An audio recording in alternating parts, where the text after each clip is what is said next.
All right. Good day, everyone. My name is Devin Stubblefield with the Prosperity Agenda.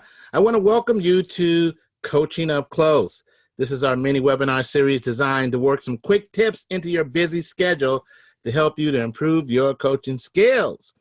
But first of all, let me say a little bit about the Prosperity Agenda. For those of you who don't know, TPA is a nonprofit that's working to end persistent poverty. We want to focus on changing the way we think about, build programs for, and coach families that are under financial stress.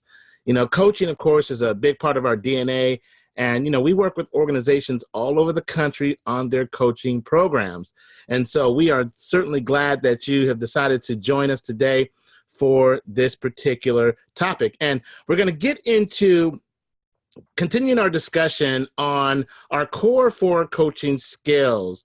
And those coaching skills are pretty awesome. And we're going to talk more about one specifically, but I want to say this. We're going to have a question and answer session at the end of the webinar. So please, if you don't mind, save your questions until then. And then, we'll take them and then I'll answer them and then we'll just kind of roll with it. But we'll do that at the conclusion of what I'm going to be sharing with you right now. All right. And also want to say hey to everybody. And it's just so glad. I'm so glad that you are here today, because we're going to really talk about this thing called holding the focus, right? We're talking about, again, these four core coaching skills that we believe are the best way to really get into coaching and really stay true to the coaching paradigm. But we're going to focus on holding the focus today. And as we delve into this topic, I want you to think about a couple of things. Number one, how might you create a safe space to build and hold the focus at the outset of your meeting and throughout the conversation? And then how might you check your assumptions when someone gets off track? And then finally, how might you direct people back to what they say that they want in the middle of the session? So how can you do that? So I want you to think about those things as we get into this discussion, and I'm happy to talk with you about that at the end. Now, why do we want to hold the focus, and what does it really mean? Okay, what does it really mean for us as coaches to hold the focus? Now, this really gets into helping the participant to stay aligned with what they said is important, or what they said is the outcome they're trying to get, or maybe a measure they're trying to accomplish, or a desired state of being. So whatever that thing is, that is going to be what we determine to be the focus, what they tell us. So it means for you as a coach, okay, don't want you to get off into your own agenda. So try to do your best to stay away from doing that.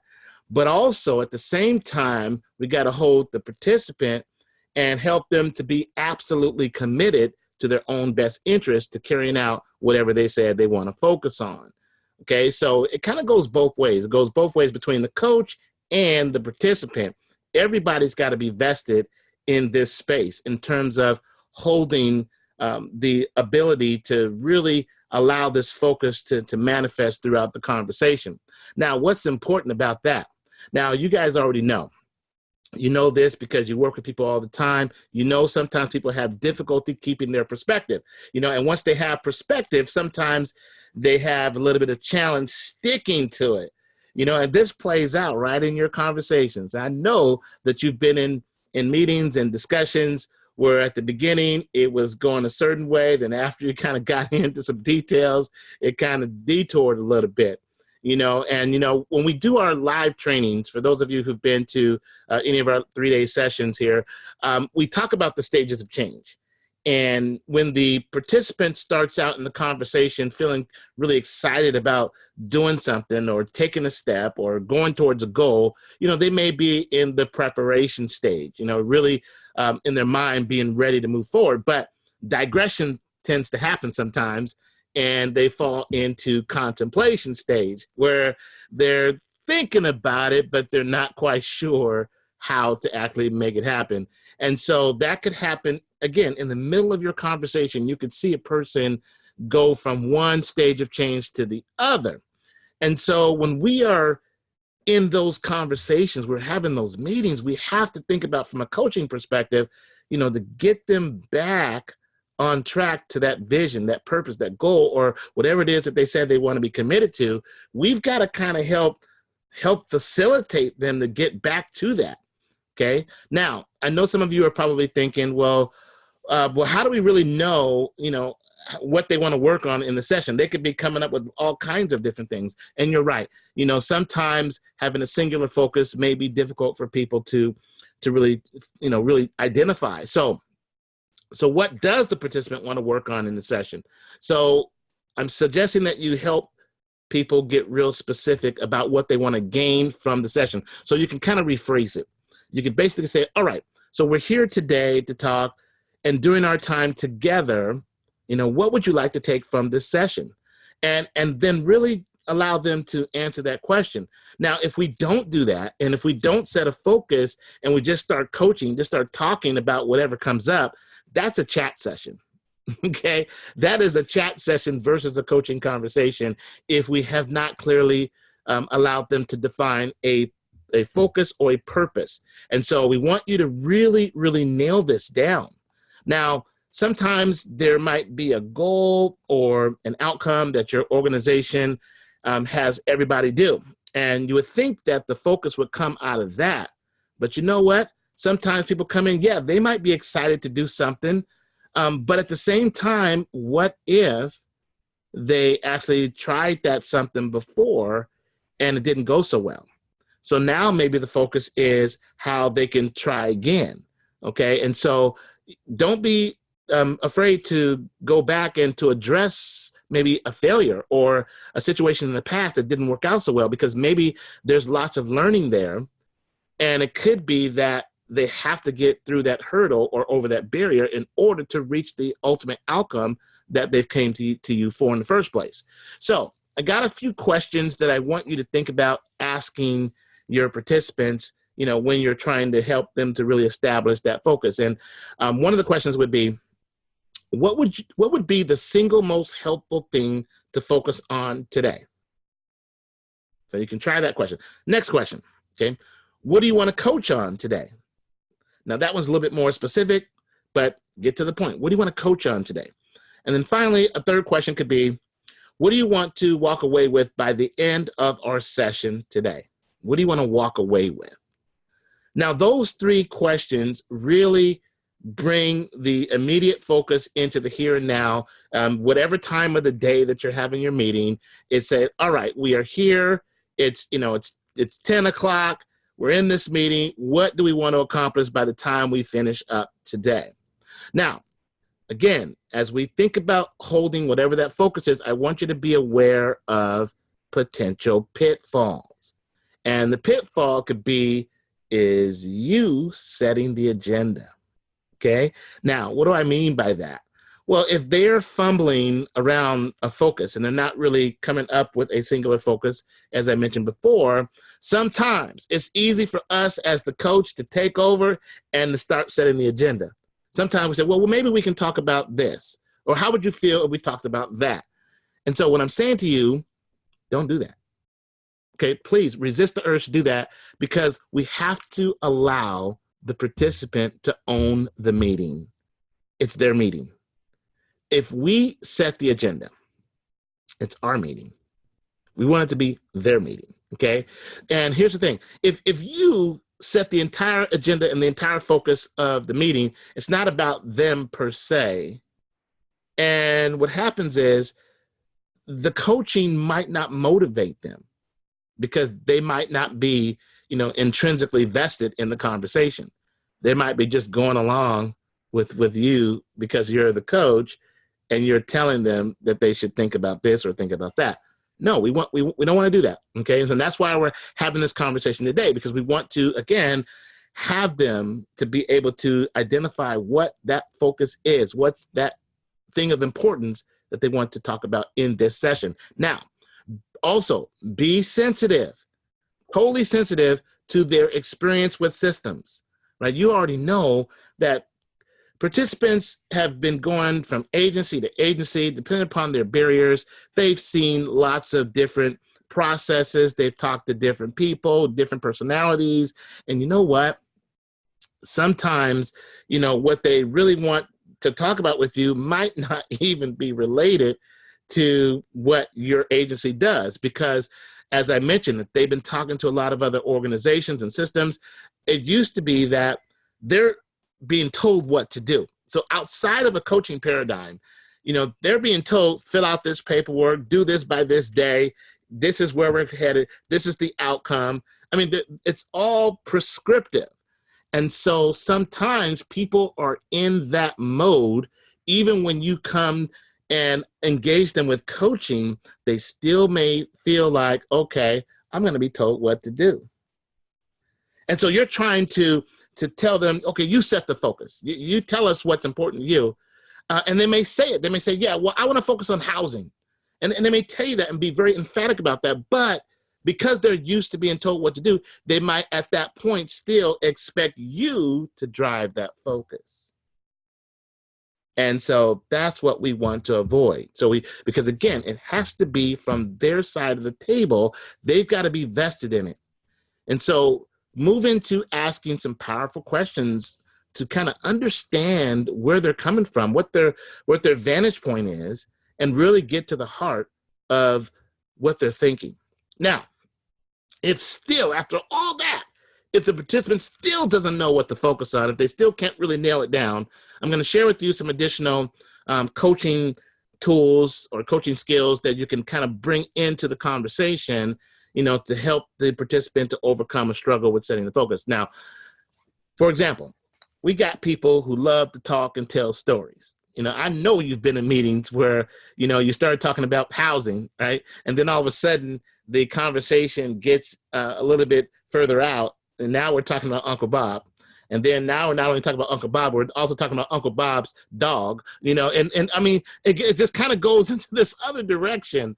And so what I'm going to suggest when the story is really getting really out there and we're kind of veering off from what the focus is, then use the skill of bottom lining. Okay. You want to ask the participant, what's the most important detail about Uncle Bob and his dog that's going to help us today, kind of help us, zone in on what we need to accomplish in this meeting. Now, you got to be able to do that. Now, that's the skill of bottom lining. We're just saying, hey, let's get to the meat of this, let's extract the importance of Uncle Bob and his dog so that we can really get into what we need to do today. Now, that might seem a little humorous, but I'm telling you, I mean, it could be anything. People come up with all kinds of stories and they want to share with us because they like talking. I mean, you have to remember that as coaches and as professionals, when we're sitting in front of people, maybe there's not a lot of people in their lives that they have that kind of detailed conversations with, so they just start going, okay? They just do that. So bottom line when that happens. Now, so what happens if you get someone that gives a focus that's nowhere near related to the outcomes that your agency helps people with, or even their action plan? Let's say that you had prior meetings with them and you've set up a plan, and then now they're coming in today and their focus is on something that seems to be totally irrelevant. Now, I'm going to say this. We firmly believe that deviating from the action plan, in terms of a focus, doesn't necessarily mean that they're going to be non-compliant or that they're off task. It could be that there is another thing at play. Now, I'm going to tell you about metacognition. This is an executive function skill. Metacognition is the ability to see the big picture, okay? The big picture. Some people, if they have a diminished metacognition, then guess what? They don't see the big picture. They can only see what's in front of them.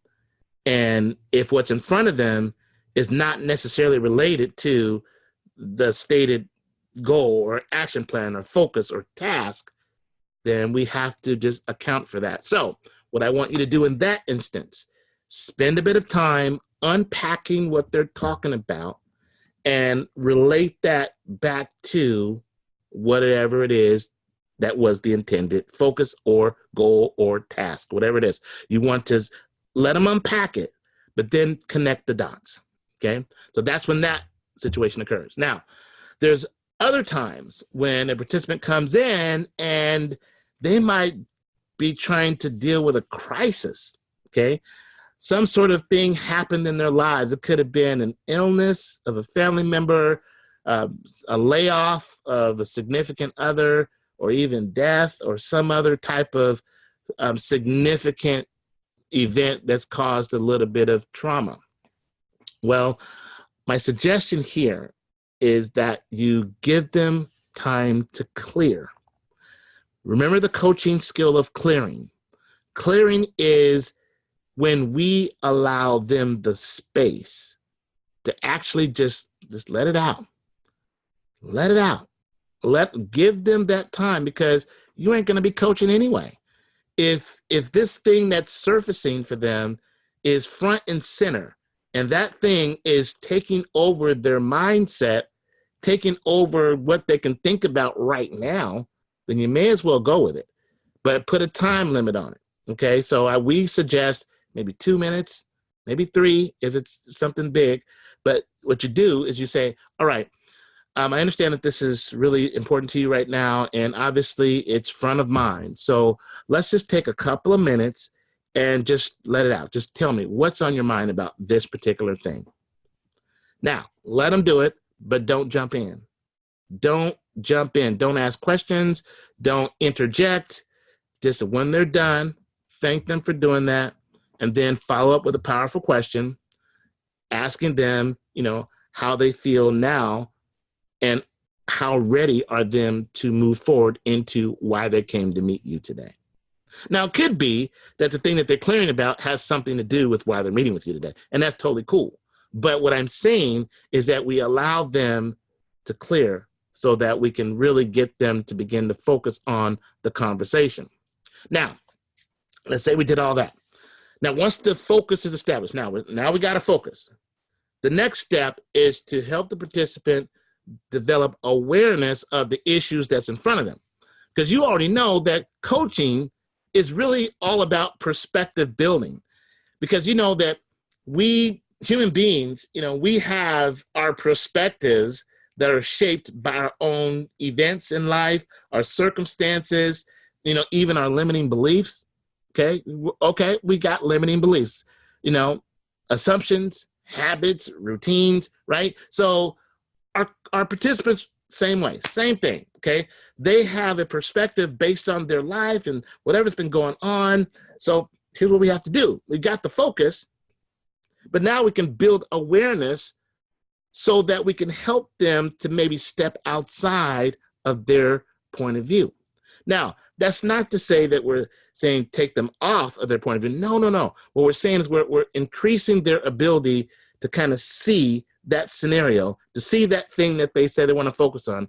They want to focus on housing. So let's look at all the possibilities around housing. Let's look at every potential thing that can help, or every potential thing that could get in the way. What we want to do is look at having them to stretch beyond their personal point of view and then build awareness around what's possible. Now, here it is. Again, we're holding the focus. All of this is how we're going to hold the focus. This is how we do this. Now, we do that. We also, in building awareness, we're going to be uncovering some things about them. What might be holding them back in this particular area, or what they can do to move forward. Now, also, here's another thing I want you to be very mindful of. Don't jump into problem solving when you're building awareness. There's a specific time that we're going to get into problem solving or brainstorming or mind mapping. You can do that later. But right now, after we got this focus and we're building awareness, what we don't want to problem solve now. No, not right now. What we want to do is continue to build context. Context.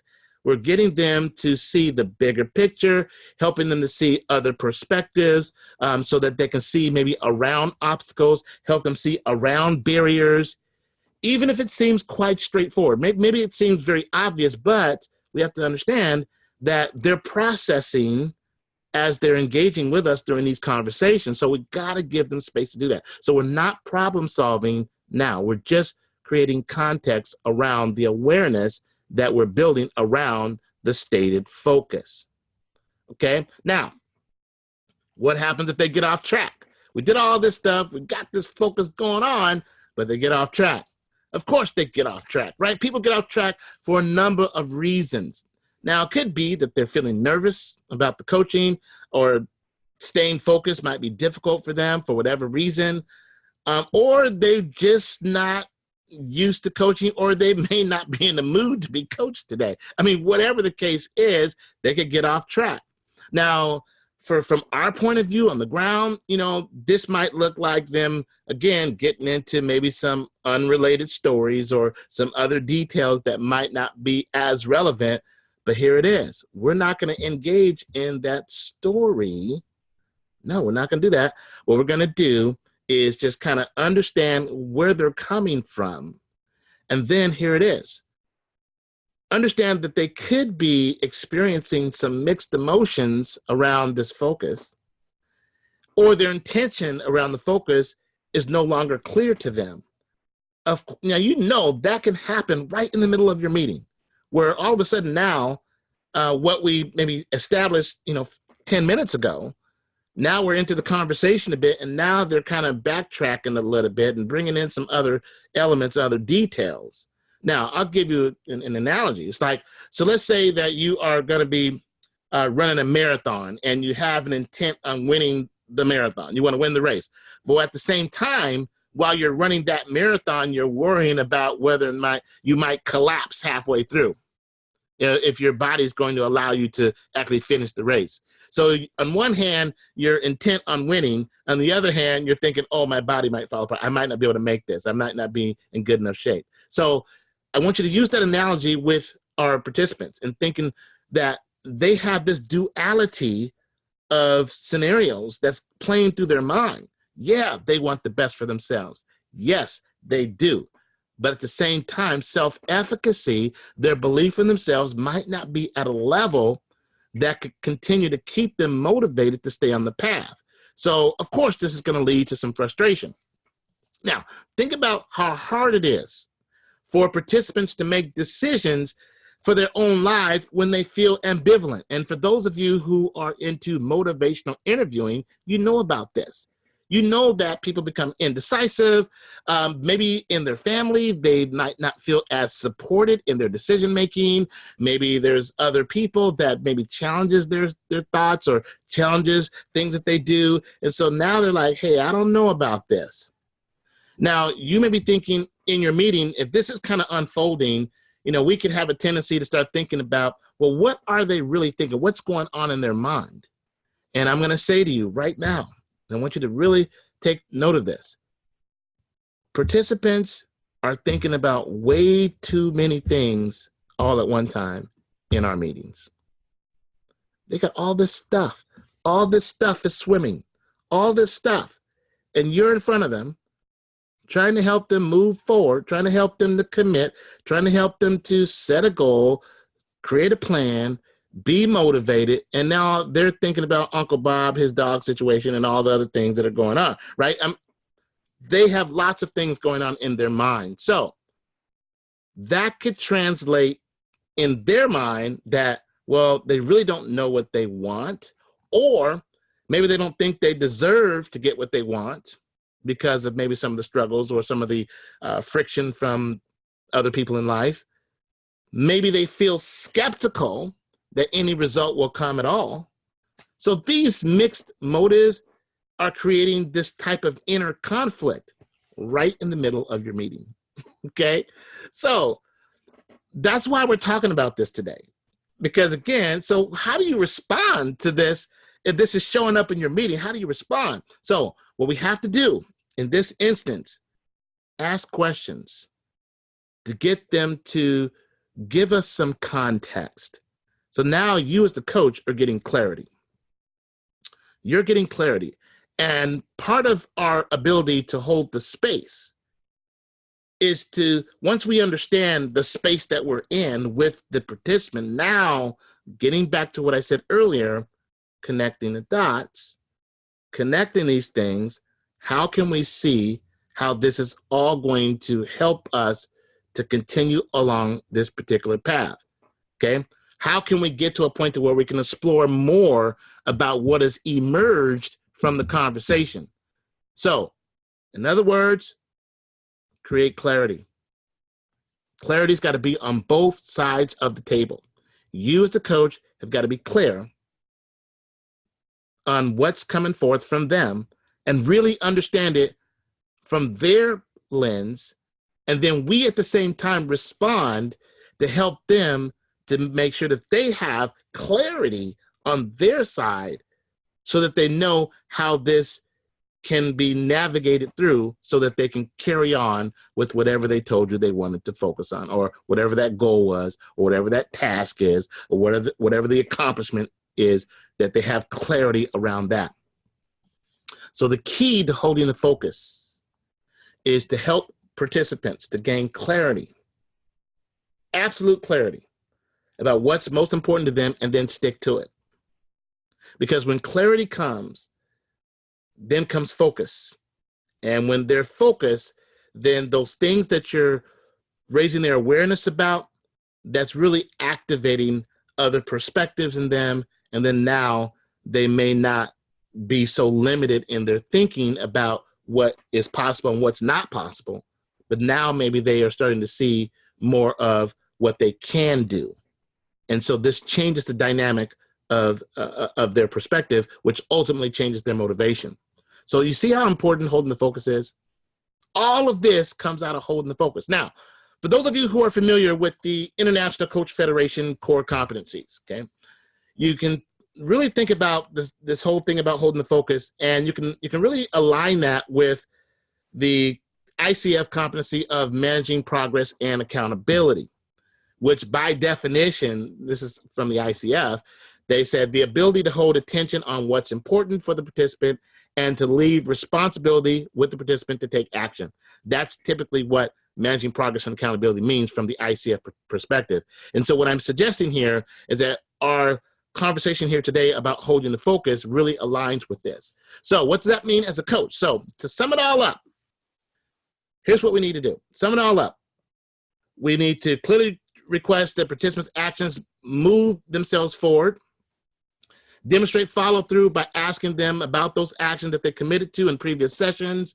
Acknowledge what they've done, what they've not done, learned or become aware of, and then be able to move back and forth between the big picture of where the participant's heading, setting the context for what's being discussed, and where they wish to go. All right, so I know I just laid out a whole bunch around this topic, and so, but that's what it is. That's what holding the focus is all about. So I'm going to end it here. So there you have it. That's what's holding the focus. I'm happy to answer some questions. Sorry, this went a little bit over time, but you can see the importance of this particular skill. So that's it for the day. I want to say thank you for watching. Join us next month for more coaching tips and resources, and be sure to stick around after this for a Q&A portion. And of course, if you have any questions about our coaching training programs or like to sign up for the next Coaching Up Close webinar, visit us at www.theprosperityagenda.org/innovation marketplace. Thank you so much, y'all, for tuning in and for staying on this long. And remember, hold that focus.